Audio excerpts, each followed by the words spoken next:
Welcome to Real Talk at the Round Table, where we discuss real problems with a real God and with real people. Hallelujah. So we got Coach William Forkham here with Coach David Smith and a special guest, also Coach Sean Gewecke.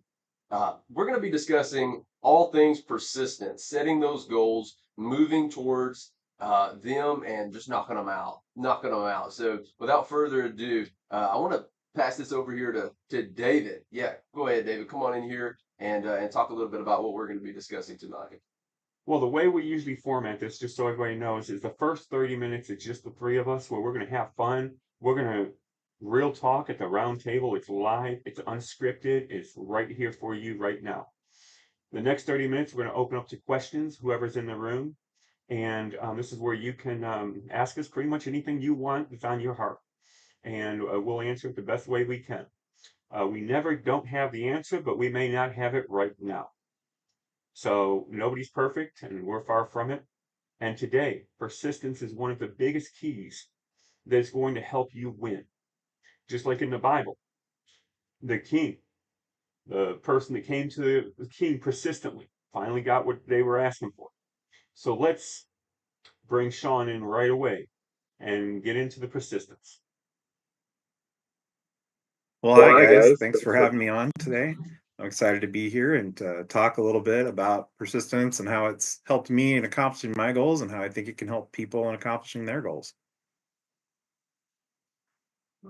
So, the thing with persistence for me is you're going to hit roadblocks, you're going to hit speed bumps, but getting over those, finding a way around them, that's going to help you ultimately move towards your goals. There's nothing that we're trying to accomplish that we're not going to have a little bit of a struggle with at times. Things are going to get hard, but finding a way around those difficulties, finding a way through them, whether that's totally changing the direction that you're going. Sometimes you got to take a step back to be able to move forward. But if you set yourself up with that long-term goal, keep plugging toward it, whatever it takes to keep stretching towards that goal, you're going to find success ultimately just because you keep plugging away at it.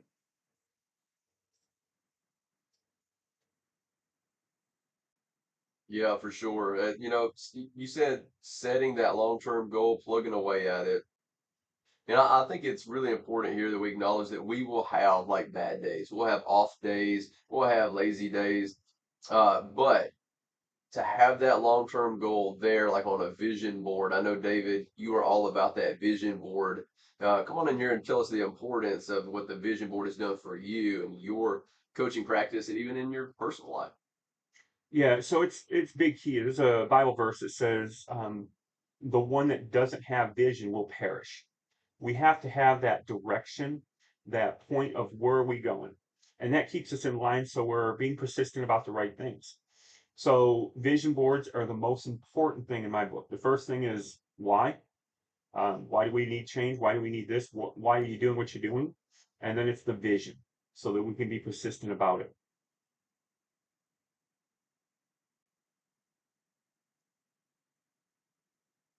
Yeah, so I think setting up that long-term goal, that's a big deal. I like to have a long-term goal and then shorten it up as well with some midterm and some short-term goals as well, because it's one thing to say, hey, I want to have money to retire in 20 years, but what does it take to get that? Well, in 10 years I need to have X dollars, and so I can backtrack that, and well, this week, this payday, I need to be putting away $500 out of my paycheck to whatever that is, depending on what your goals are.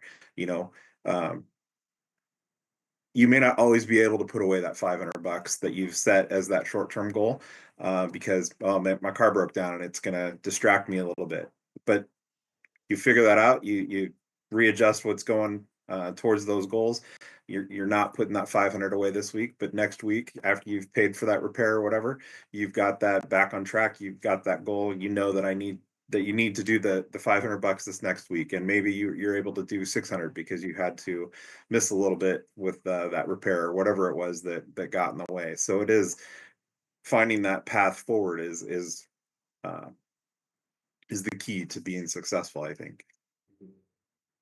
Yeah, absolutely. Finding that path forward. You know, and two things come to my mind when we're finding that path forward. It's like producing, right? Making that money or, contributing to the task, whatever it is. It's not just limited to money.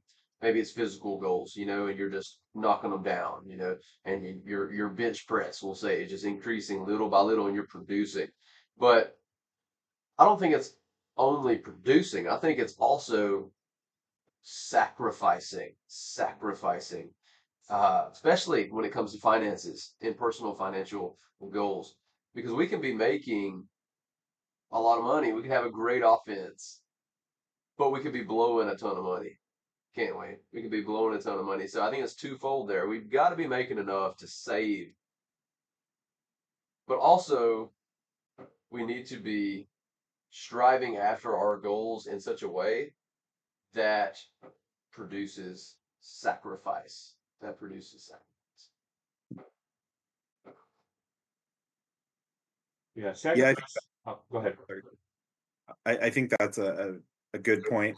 There might come a point though that the sacrifice maybe it doesn't stop, but it changes, it lessens. If you've reached a point where you've got a really strong income, um, maybe you're not sacrificing as much. Or in my experience, at least for me, what I started giving up when I started to take control of my financial life, it it doesn't feel like a sacrifice in the same way that it once did. So when I, was like, hey, I'm not going to go out to eat near as much as I have been when I started this, it was tough. Like, I we had built a habit of going out to eat pretty often. Today, we will go out to eat and it's like, yeah, this isn't all that great. Going to the local fast food place isn't all that good in my opinion anymore. I used to eat it a lot, but I've really tapered that down. So while it felt like a sacrifice at one point, I don't feel like it's the same sacrifice. Mhm. Yeah, you make a good point because a lot of times, as we make changes, it becomes a habit. Yeah. So then it's no longer a sacrifice, it's now just a normal way of doing things. For instance, you stop drinking pop and regular pop, you go to diets or no pop at all, then all of a sudden you drink a regular soda and it's like, whoa, this is really sweet. Mhm. Yeah. Yeah, the adaptability that we have, that our bodies just are able to adapt to anything. Like my mind goes to, it's like pop and then the Holocaust. I'm not sure, you guys, but it does. Like, these precious, beloved children of God are like suffering, and they're used to like not eating, right? Just in terrible living conditions, and then they're like, who was it? Viktor Frankl that wrote the book Man's Search for Meaning. Man's Search for Meaning, wrote about his personal experiences in Auschwitz, uh, which was help me out, David, a POW camp, a prisoner of war camp, Sounds there. And he talked about how he was used to the living conditions and he had to like readapt to civility, to something other than Auschwitz. So yeah, I think it's like the same way. It's comparable, maybe in a little less sadistic way. But it's still there.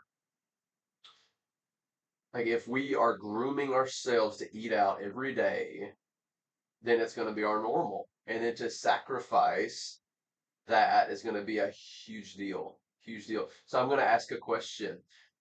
Sean, when you were in the middle of your sacrificing eating out, was it like cold turkey? Or did you like systematically go down to 4 times a week if it was every day? It wasn't cold turkey, but it was almost cold turkey. We went and we said our monthly budget for eating out is $100, which for my family, that's maybe twice a month to fast food place or once a month to something, casual, a more, I don't know the right word, but like a Village Inn or a Ruby Tuesday kind of thing. Um, so we would eat out probably 3 or 4 times a week, or maybe more, before we started being intentional, and then cutting it to once a month, that was a really big change. So it like I said, it wasn't cold turkey, but it definitely was a huge difference. Yeah, I know. As you speak about that, I know when I first came to Dave Ramsey, and I did my first budget, I realized that I was doing over $4,000 just eating out. But in my book, it was cheaper for me to eat out than it was for me to eat at home because I don't eat leftovers. So, but when you actually do the budget, you realize, wait a second, spending how much? Yeah, I need to change that. Hmm. And I think it goes back, David, to that visual tool, that visual um, tool of the budget. Of the budget, we were talking about the vision boards, and now it's like the budget, still that visual tool. And David, talk a little bit about. I'm curious. I want to know how that visual tool in the budget helps you realize, well, I'm spending this much. You said 4,000 a month. Over 4,000, yeah. Well, the key is this. I'm a numbers guy. So numbers, I'm all about, and I see them, I use them. And so when I lay the numbers out, I'm like, this can't be right. And I can buy more food than this. I can eat like a king for this price. Yeah, yeah. Hmm. Hmm. So how hard was it for you to make that change from spending $4,000 a month to a lower number? Being I'm a numbers guy, very easy. I allowed myself to eat out 5 times a month. And so basically, I get once a week. And 1 week, I get to go 2 times, unless there's a 5 week month, then it's once a week. That way, I can still enjoy. And like you said, I don't eat at fast foods. I kind of got turned off. I mean, you're gonna pay just as much at a fast food than you will a sit down restaurant. Might as well enjoy it. So, and I'm just gonna put a plug out there. They're not paying me or anything like that. But for all those that have had deep fried turkey, deep fried turkey is like the greatest. And right now, Cracker Barrel has deep fried turkey. So Well, Never had that. yeah. You never had it? Never had deep fried turkey. Change it. yeah, about 5 years ago, I had a neighbor give me some deep fried turkey, and changed my world. You Love know, that sound effect, David. turkey is typically dry. Deep fried turkey is nice and juicy, and it's just real good. Well, Hmm. yeah, I was working at a place, a construction place before, and all the bosses got together. They must have deep fried at least 30 turkeys, and it was spectacular. It was so good. Hmm. And I even brought some home, and I'm with David. It's the way to eat turkey. It's the way to eat turkey. Yeah, you gotta change that, bro. All right, I'll have to try that. Yep. Well, let's get this thing back on track. Personal development, persistence, all things persistence. Wow, I've got a personal little story about persistence. About 10 months ago, I was at a low point. I was at a low point in my life, my personal life. I wasn't seeing the results that I wanted to see. I just started to reevaluate. Started to ask myself, okay, what results do I want to see? And I got real specific. So, I want to be a runner. I want to be. I've ran before. I know that I can. It's just a matter of reconditioning. You know, and putting that time and effort and energy in, being real intentional. So I started to plan for it. I started to schedule time to run and to train on my calendar. And I knew the days and the times that I would definitely not do it, and I didn't schedule it for those days and times. I knew the times that I possibly would, and I scheduled it for those times. Did I miss some? Absolutely, for sure. Did I miss very many? No, because I was ready to see some changes. Hmm. So for me, that visual tool, I keep going back to it. I'm like very visual. So having that, whether it's on a calendar, like Google Calendar, I use Google Calendar at the time. I was using Apple Calendar, but anyway, either way, or a vision board or the budget, like to have it there in front of you, so important. I'm a big reminders guy. I set alarms. along with a calendar because I need like the reminders, man. I just get lost in these, trains of thought over there in conversation, good conversation. And I need that boom, Will, you're supposed to be doing this in 5 minutes. Like, okay, all right, and then that refocuses me. And then it always goes back to the goal, the goal, the Mhm. monster goal that we set. I love how you brought that in because I went to an event that for all three of us here today is RPCs, and we had a special event called Enrichment. And we were talking about a monster goal. So typically, the way I do it is your vision is 5 years, your monster goal is 1 year, and then your SMART goals are either weekly or monthly.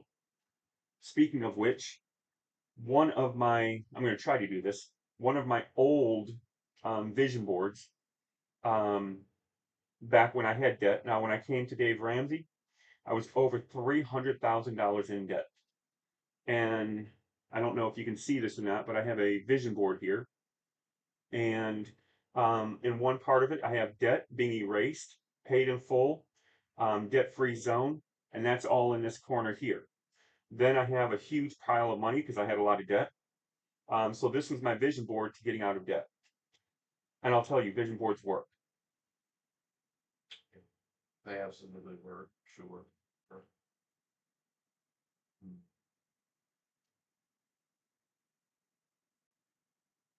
Yeah, for us, we to make the visual thing, we I printed out the up house from Disney with all the balloons, and I put a balloon, and for us it was every balloon was $5,000. And so coloring in those balloons. When I first hung it up, my wife was like, "This is ridiculous. Take it down." I was like, "It's fine. It's on the wall. Don't worry about it. I'll color them in. You don't got to do anything, but it's up." And then after a few months, started coloring in some balloons. She's like, "Hey, don't we get to color in another balloon?" Like she was Sure. starting to point out, like, "Hey, we hit another mark. We hit another mark. Coloring that balloon." Because it was, taking that thing, making it visual, putting it out there. It was very rewarding. And by the time we got through it, um, for us, we had $106,000 of consumer debt that we paid off in about a year. But it was at the first time, it was like, well, how long is this going to take? I'm like, yeah, maybe it'll take us 18 months.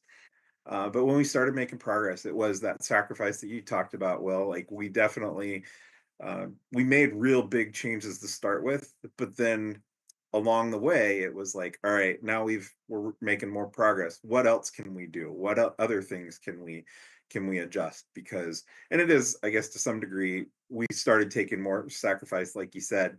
The eating out was an early one that we stopped doing almost completely. But then after you did it for a while, as I said, it stopped feeling like a sacrifice. You could feel like you could take on a new thing, a new sacrifice. So, we would cut something else, or we would adjust something that had been higher, and like, I know we can trim that too. And it ended up, instead of being 18 months, it took us about just about a year to pay off that $106,000, which, I mean, that's a big deal. And if we hadn't had those goals, we hadn't been persistent when we hit some roadblocks, because in the middle of that, we had some car problems, and it was $6,000 in vehicle repairs for us. A year before, we'd have went and put it on, maybe I'd have bought a new car. Regardless, it would have been maybe, put the repair on a credit card. But it was like, nope, we're gonna not make some payments on the debt for a few months, and we're gonna take that, and it's gonna go toward repairing that car. So it took us a little bit of time to get the car fixed and back going, but we did, and it was like sweet. And even through that, we hit those road bumps, but we still were able to push forward and keep going. Yeah, that is a big deal. It's a huge deal, man. Great job, dude. That's so awesome. That's so inspiring. And it's like meaning and purpose. Like we sit down with our prospective potential clients. It's like, what do you want? Where are we going? Why are we waking up? And what I've seen people, including myself. I'm in people. Okay, all of us, we get enraptured in these patterns of life, these patterns, and they become a part of our identity. And when we start to remove those patterns in sacrifice, for the ultimate goal, it pisses us off.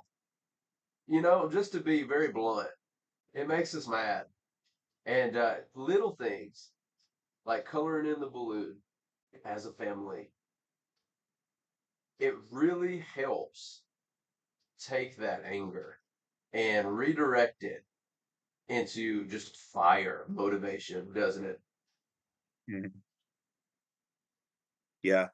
And I think for us, it was, is this doable? Like when we started it, it was like, this pile, as you talked about, David, it's a pile of money. It's a pile of debt that we had. And yours was bigger than ours, but it's still, it just felt overwhelming. It's like, how can we make headway on this?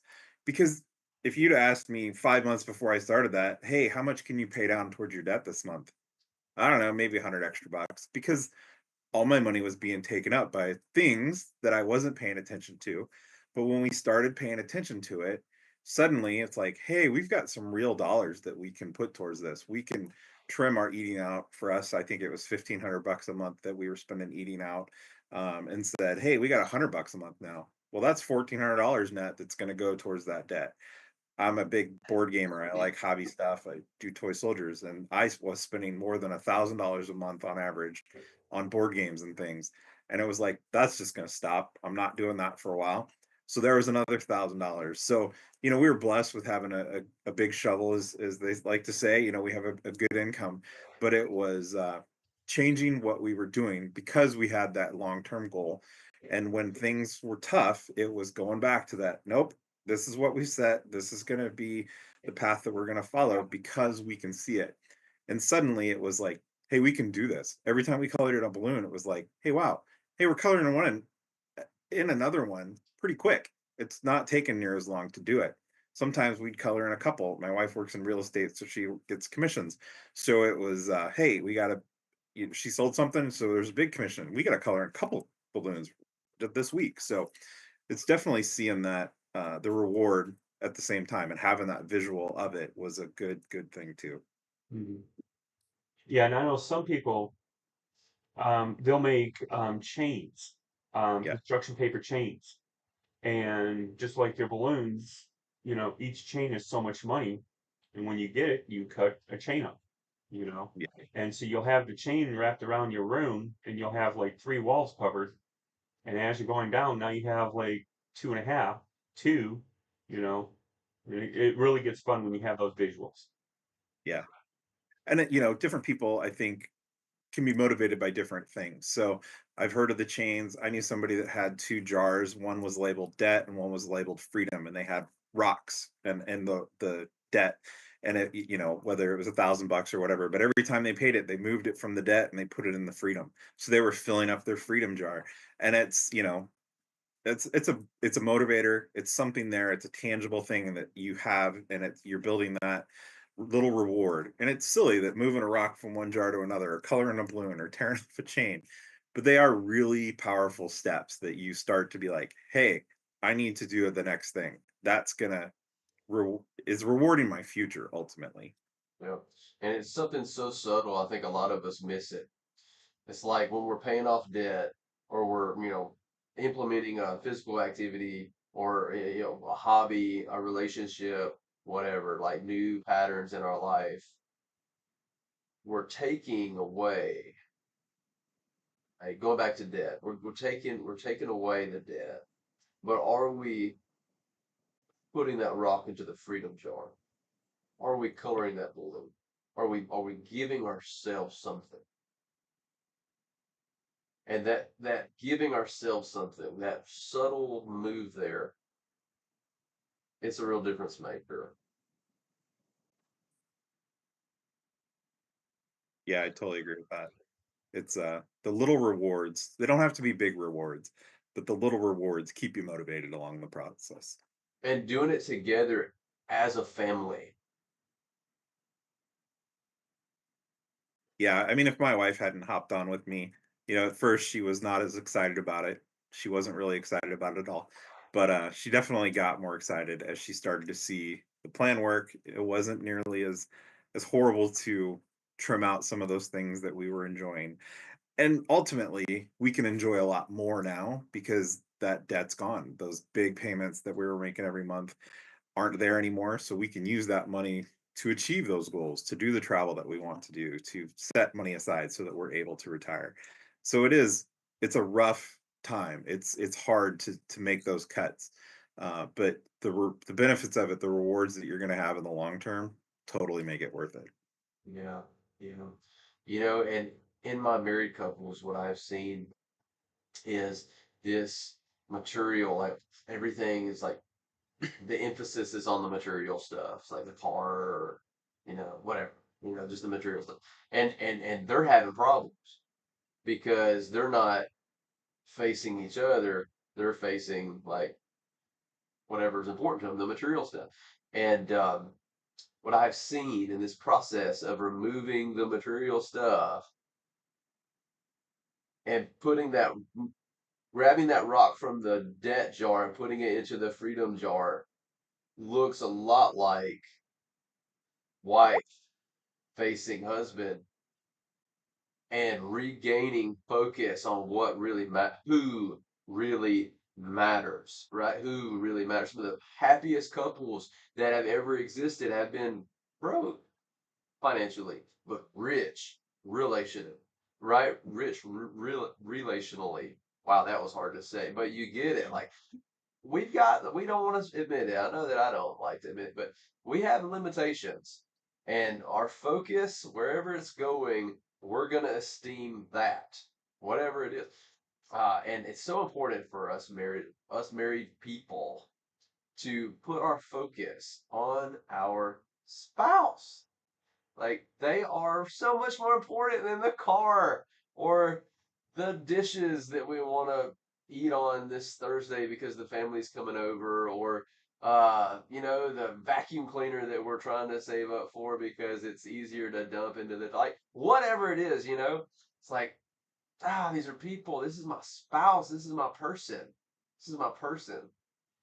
And we're fighting over this silly stuff. And I love how And you bring. I'll go ahead. no, after you. I love how you bring in focus because, like, I had one client. Um, he was a Marine, and he was like in your face. He's like in the camera. His wife is in the background, and after a couple sessions, they are both equally in the camera. They're trying to all get everything they can do. So it's key when you have the focus on unity and bringing the two of them together because that's where real growth is. Amen. Yeah. Amen. What I was going to say is it's the teamwork of a spousal couple is powerful. When you're working together instead of working against each other, it just changes what you're able to do. Um, for us, we would have money arguments and it was difficult. And today we have money conversations and it's a whole lot easier. There's still give and take, and I can't say that we don't ever disagree, but the disagreements are very, very different. It's not, hey, what's going on? It's just like, hey, this is what's coming up. We got Christmas around the corner. We need to set aside some money for that. What's the appropriate amount? It's definitely built our relationship up as we've taken control of our financial life because it causes so much stress for so many people. Having that goal of like, hey, this is where we want to be, we got to work together toward it. So we're both in alignment with that goal. So it's so much easier when we're talking about it. It's like, hey, is that going to help us get to our goal? Is spending that money? And there's some things you're like, well, that's not going to help us get to our goal, but it's important, so we need to do it. But at the same time, a lot of the things that we have done are are chosen not to do is because it's hindering that goal. So we're choosing together to make a different choice. Mm. Yeah. Something Jordan Peterson talks about a lot is having those committee meetings, those family committee meetings. And he has them like once a month or maybe once every 2 weeks because it changes, doesn't it, Sean? And David, like our goals change. It's like a living document because we change. We're constantly changing. So with that, Sean, do you have those implemented within your family with you and your wife, and David? Perhaps I think your kids are grown now, aren't they? Yeah, they're both in their 20s, but So, we do have a monthly budget meeting, and then we kind of have just chit chats periodically too of things that are coming up or whatever. Because you know the budget's a living, breathing thing. It changes from month to month. So maybe we forgot about something. There's a business expense that we didn't think about because it popped up out of the blue. So we got to adjust a little bit. So we have those conversations, but we try to get together once a month to say, hey, this is what's coming up. What do you know about that's coming up? Making sure that all those things are in the budget and they fit appropriately. Um, Things change, you know, maybe the grocery bill needs to be adjusted this month because we're having family over, so we got to make a little tweak there. Um, you know, the various things that happen in life are going to sway that budget a little bit from here to there. So being prepared for that, in that I'm looking at it constantly and I'm making those adjustments, is an important step for the couple or the family. Now, how important is it, Sean, for those chit chats to be really saved for the discussion, right? It's like the discussion was well, you said once monthly. How long is that generally? About an hour Yeah, probably a little bit less, but or less? Now, right? we're, Because you've we've been already doing it for a while, so it's easier to go through those. sure, right. I love it. But yeah, how important is it for you to kind of keep all of that directed within the 45-minute conversation once monthly? Or you find with just, having that talk over and over and over and over and over and over and over and over and over. Yeah, I'm gonna keep going and over and over and over and over again. Or is it important for you just to kind of consolidate that into that 45? And it's probably not like that anymore, right? But when you were instituting it, when you were in the battle, in the struggle, and those talks were maybe, or those discussions rather, were maybe, hour and a half, 2 hours, it was hard. And those discussion and those quick talks, those chit chats were, you over and over. So talk a little bit about how important it is for new beginning couples to write it down. Don't go to your spouse every time a stressor comes in your mind with money. Like, write it down, write it down, and bring the list to the monthly discussion. That is the time. And it's like, why? Well, to alleviate the stress. Life is hard, right? Talk about that. Talk about that. Yeah, I think it's definitely changed from when we started to today.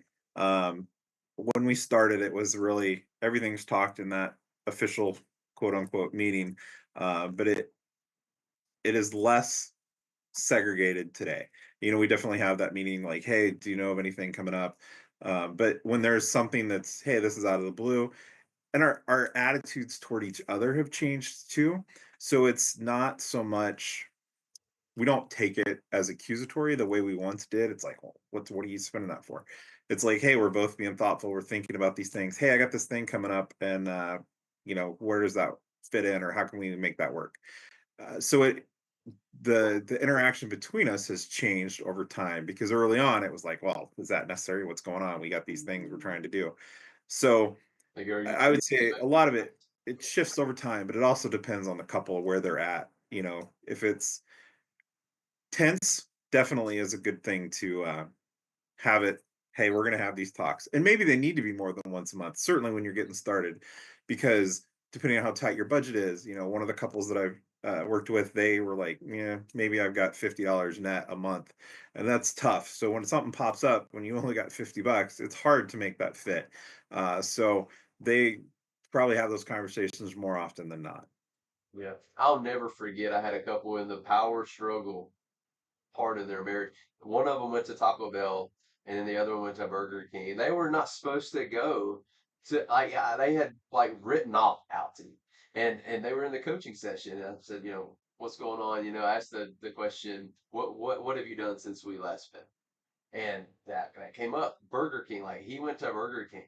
And I was like, okay, let's talk about it. Well, what would you do? I went to Taco Bell. Why? Because he went to Burger King. Like, and it had to be even, like this down the middle. Like, well, how much was spent at Burger King? $10.99. How much was spent at Taco Bell? It's like $10.91. Well, I guess you owe him 7 cents. It's like, well, how ridiculous are we going here? Like, both of you guys are bankrupting yourselves because you're not showing that discipline. Yeah. Yeah. And I think it's important, when you hit those speed bumps, not pointing fingers, not getting angry. Like, all right, this happened. How do we move past it? Because I can go back and look at all the dumb things that I've done, and my wife can point out all the dumb things that I've done, and I can point out a couple dumb things she's done. Mostly I do the dumb things, but Right. it's definitely all You right. would We probably point them out, but you yeah, choose not to, right? no, I still do more dumb things. But it's important to we're a team. We're working together. I don't need to point fingers. I need to move forward. I need to find that path that we can work together and get to those goals. It's that persistence. If I spend all my time chasing the things that I did wrong or that she did wrong, we're not going to move forward. We're going to spend so much time pointing out nitpicky things. It's not going to help what we're trying to accomplish now. Got it. Yeah, so we're in questions right now. Anybody that's just eager to ask some questions about persistence, so maybe it's something to do with us personally in our coaching practices. We've got three really awesome coaches on right now, so don't miss this. Come on in here with your questions, but just until they come in,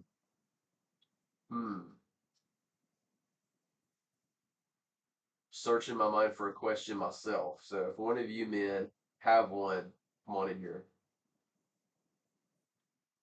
Yeah, so speaking of persistence and driving the change,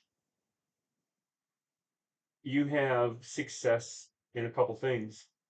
Do we keep driving towards that, or are we persistent in multiple tasks at times so we're always going for something?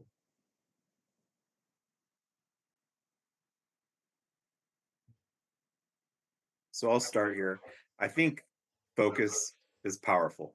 So the baby steps that Ramsey talks about, there's a reason you start off with one thing and you focus on that one thing. That first baby step, getting $1,000 in a savings account. If you try to spread out what you're doing, it's going to be hard to hit that accomplishment. You get through baby step one and start paying down the smallest debt, and then the next small step, and then the next small step. You're focusing on one thing. You're still paying the minimums on the other stuff, but you're focusing on that one thing. You're building that habit. You're getting those wins. You're teaching yourself that you can accomplish these things. Then we start getting later in the baby steps, and 4, 5, and 6, they're all kind of at the same time. So I think there is a balance of getting started in the process, that persistence, staying focused on one thing. You can be persistent in that, and it's going to help you. It's going to teach you to the persistence works. But as you've learned that a little bit, then you can start going after multiple things. So you can start putting money to retirement. You can start putting money to your kids' college savings. You can start putting extra payments toward your house. And there might come times where I can't afford to do all those things. One of those is just going to be what we're focusing on right now. But I think it's a balance of getting started, focus on one thing, whatever that thing is for you. But over time, you're going to build the habits. You're going to know that you can make good choices, and you can um, you'll have multiple things going to achieve those goals long term. Well said. Yeah, well said. Then the hardest point is when you get into baby step 7. I'm waiting for it. All the baby steps, We both. you have direction. And so my thing was, in which this was challenged, my thing is you're in baby step 4 until the day you retire. So you may be done with 5 and 6, but you're in 4 and 7 until you retire. Then you go into step 7. And somebody told me, well, it's when you have enough money. So my question is, how much is enough? I like to think if I can live off the interest alone minus 4% to cover inflation, then that would be enough.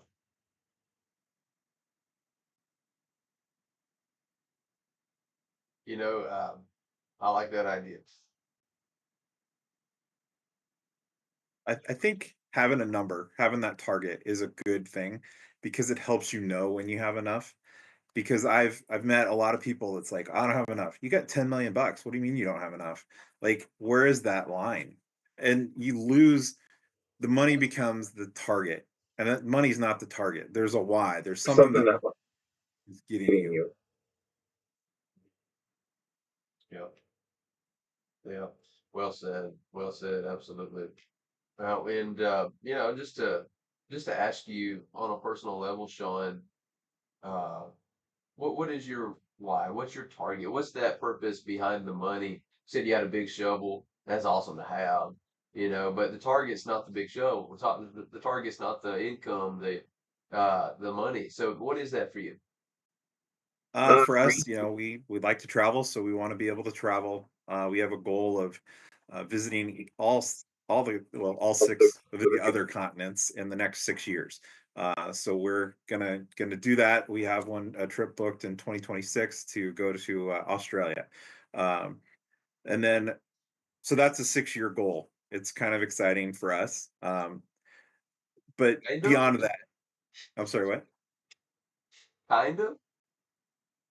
Yeah, it is exciting. Not everybody likes to travel though, but But um, for you though, yeah, for sure. We're super excited about it and like, you know, planning what that looks like, where we're going. Uh it's we like to cruise, but we've never been very far on a cruise. So flying to Australia to go on a cruise that goes to New Zealand is like, hey, this is gonna be super fun. Um, but it's having that target is like, hey, this is something awesome. So it's using the money, which is a tool to accomplish that thing. We want to live in a generous way. So giving money to our local churches and to charities that we support, that's also a big deal for us. We give today, but we want to be able to give more. It's powerful to have an impact on the world around us. I want to help and bless people because I've been blessed. I want to support the things that I believe in, the causes that I believe in, because they're doing great work. It's just giving back a little bit of the amazing things that God's given to us is an important aspect for us. absolutely. David, I want to put you on the spot. That's, if we don't have any questions, are you okay with that? Of course. Hey, this is live unscripted. I love it. And I knew you would be. But it's still important for me to ask, right? So, persistence. Think of a first thing that pops in your mind. It's like those cards, those really abstract cards, pick the first one, then whatever. The first thing that comes to your mind on persistence in your coaching practice. Well, I'm going to say determination. When you have determination, you have a drive like none other to accomplish what you have set before you. You determine that no matter what, you're going to do this. There is no if, ands, or buts about it. It's not if it happens, possibly it happens, hopefully it happens. It's going to happen. It's just a matter of when. Now, I love the like the Navajo Indians, Cherokee Indians, things like that, because they do what's called the rain dance. Every single time they do the rain dance, it rains. Yet so many Christians and so many people, they seek for things and never receive it. Why is that? They ask amiss. Because the thing is with the Indians, they do the rain dance until it rains. Now it could rain a year from now, they're going to do the rain dance for a year. They're still out there dancing. Right. And we failed to do that. Well, I guess God didn't hear me, so oh well, I give up. That's powerful.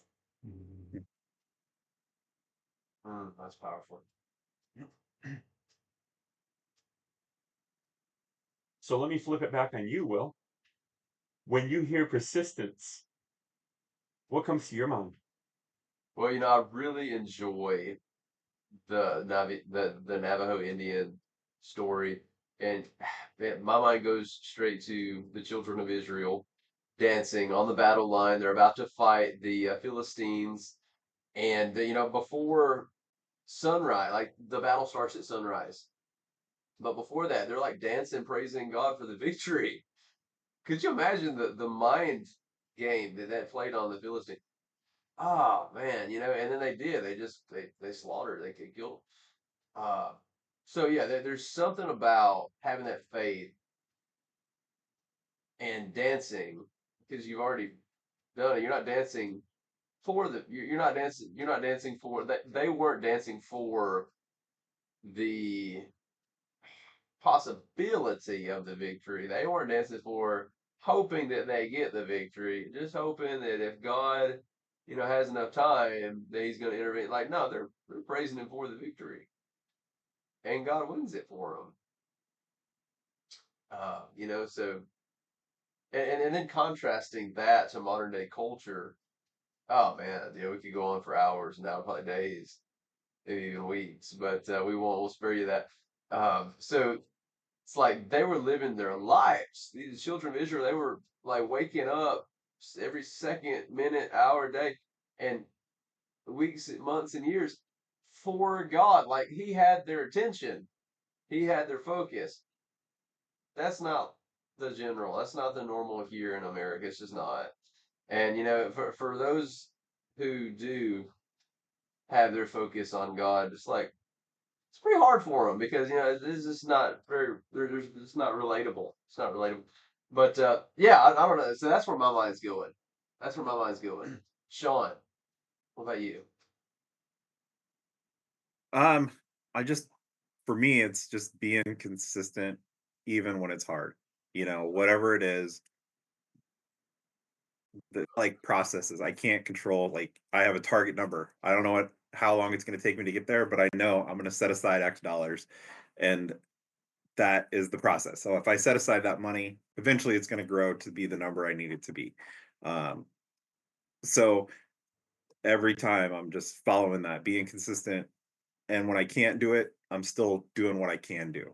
So being if I can't take a big step, I can take a little step, and I'm still taking a step in the right direction. So things happen, cars break, you lose a job, whatever it be, keep pushing towards that target. You might have to change the path, you might have to readjust things, but keep taking a step, keep taking a step, keep taking a step. The Chinese proverb, the journey of 1,000 miles starts with one step. And every step along the way is going to be another step towards the end of it. Yeah, and let me just speak into marriage right now. I'm not sure if this is for he does. If you're in a marriage right now and you are the spouse that's like sacrificing, not going out to eat, right? Not like tit for tat, Burger King, Taco Bell type of thing. Uh, be encouraged. Be encouraged because as you persist, they will come along. It's just a matter of when. It's just a matter of when.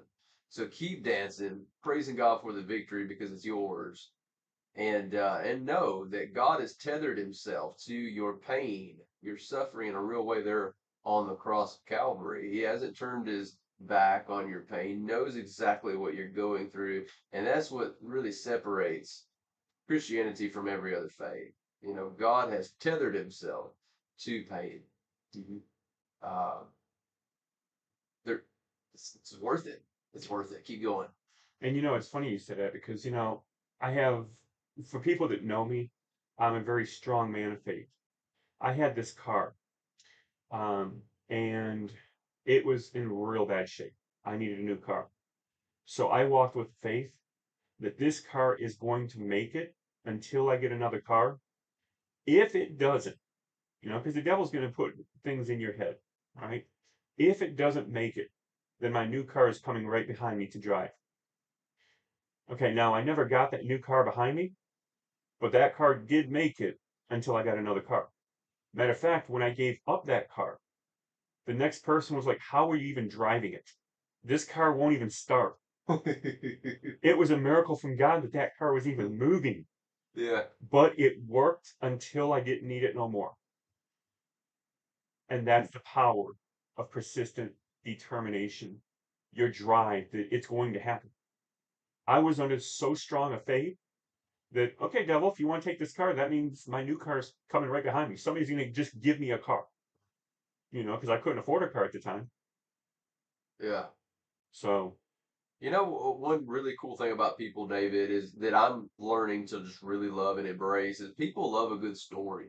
They love to buy into a hero of a story. And if you are being the hero of your story. You're talking about it and you're showing up in brokenness and vulnerability and you're just bearing your heart. People want to buy into that. People want to help you and they will. And so did somebody give you a card? No, but I did get the money Dude, that was all set up, dude. to be able to buy my next car. But that, like I said, that car, the next person got it, it was impossible to drive. It wouldn't start up. There was things missing on it, things that it just shouldn't even been going. And they were like, "How are you?" And to the day, I could just crank it up and start it up. And they were like, "How are you doing this?" I don't know. It's like, where's the magic wand at? And it's like, there you go. There you go. There's the magic wand there. Mhm. The Holy Bible.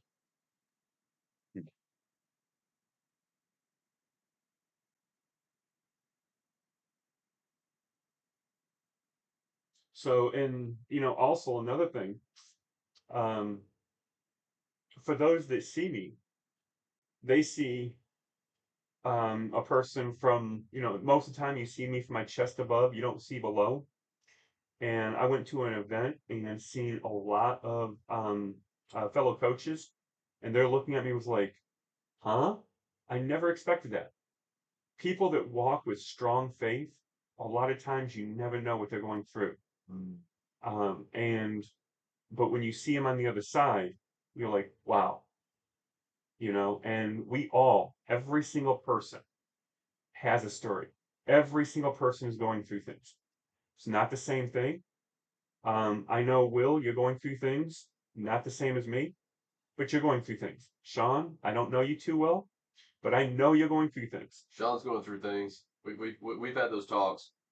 We all go through them. And when we make it out, there's a testimony.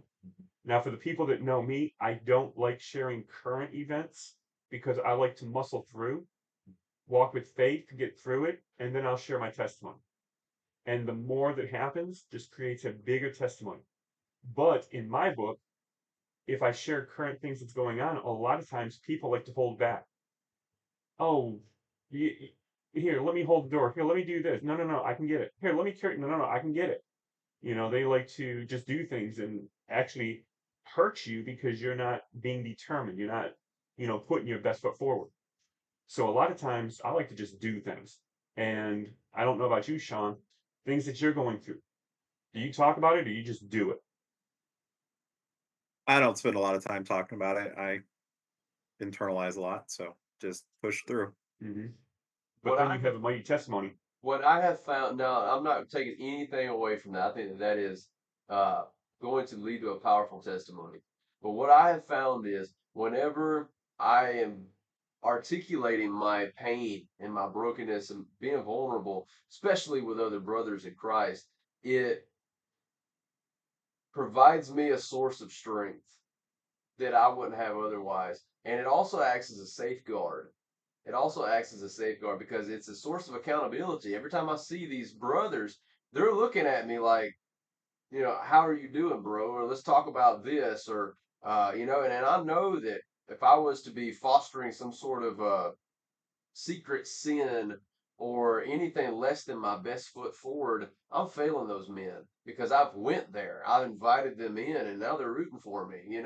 So that's like the other side of it. I'm not saying that's better, so that's a better formula for you. It's a better formula for me for sure. And we're different. That's the beauty of Christ's church. We're also different. And we really can lean in, man. We can lean in. I can lean in. And I do. I do, David. We've had tons of talks, and you've been such a help for me, and so have you, Sean.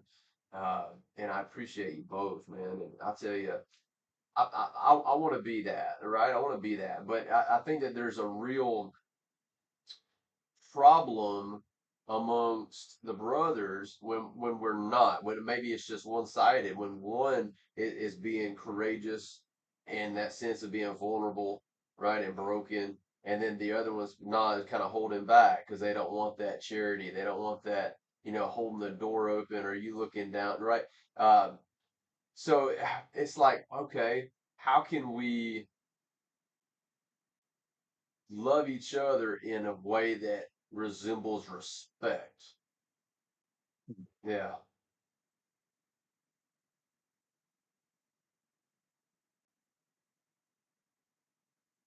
Yeah, and I think that really just comes down to building those relationships with the people in your life and having the courage to share some of those struggles and openness and uh, just putting it on God, I guess. Because it's not the easiest thing to be open and vulnerable with, like, your friends, because you're probably gonna be the topic around the dinner table, you know, when you're not there, and it's like, oh yeah, he's going through that, and yeah, that's just the way it is. But man, it we can be a real trailblazer for others, Mm. because I think it's important for us to articulate the source of our emotion, our pain. And I think we all do that. I think Sean, you do it well. I think David, you do it well. And I think I try to do it with your help. Yeah. Okay. Wow. So yeah, we just got the 5 minute mark there. Um, persistence. Keep persevering and within your coaching practices. If you're a fellow coach, it's hard, but it's worth it. And we get blessed with more than just financial prosperity. Like, this is a calling that every coach that I've ever talked with is like, I've been called by God to do this. Like, every one of them that I'm thinking of now, I'm sure there's one or two that's not, but every one of them is coming to my mind right now. It's like, I've been called by God to do this. This is power. This is a powerful call that we get to step into. It's almost like just moving from glory to glory to glory, right? Like Paul talks about in the New Testament, we're elevating God. We're giving God glory within our coaching practices. It's amazing what we get to do. So yeah, it doesn't mean it doesn't come without adversity. It comes with hardship. Keep going, keep persisting. You can do it. And if you're not a coach and you're just looking to work with a coach, right? You're looking to try to map out what you want. Maybe you don't know what you want. Reach out to one of us. We can have that conversation. It'll be powerful. You don't want to miss it. It'll be powerful. Yeah, it's free to you. It's a consultation, 1 hour of your time. It's free monetarily, but it'll cost you 1 hour. Okay, and the places we'll go in that 1 hour will press you, will stretch you, and will motivate you. Will go out of that call looking differently. Other people come up to you and say, "What did you get your hair cut? Like, what happened? Did you just go and do something different? Like, you're just happy. You just feel it's like when I get around you, you're just more confident, right? And that is what you can look forward to working with a coach. And that's just the first call. That's just the first call. I just had a client that doubled his income in 5 months, his annual income in 5 months. Okay, this is the power of having a coach. You don't want to miss it. You don't want to miss it. That's right. And that's the biggest key is for those that love Star Wars, Star Wars is one of my favorite. Let's look at Luke Skywalker. He was the big champion. He was the one, right? But he couldn't do it. He had to go to Master Yoda for guidance, for direction, to become the champion that he was to be, right? That's what the coach is for you. They will guide you, they will push you, they will stretch you into levels you can't even comprehend.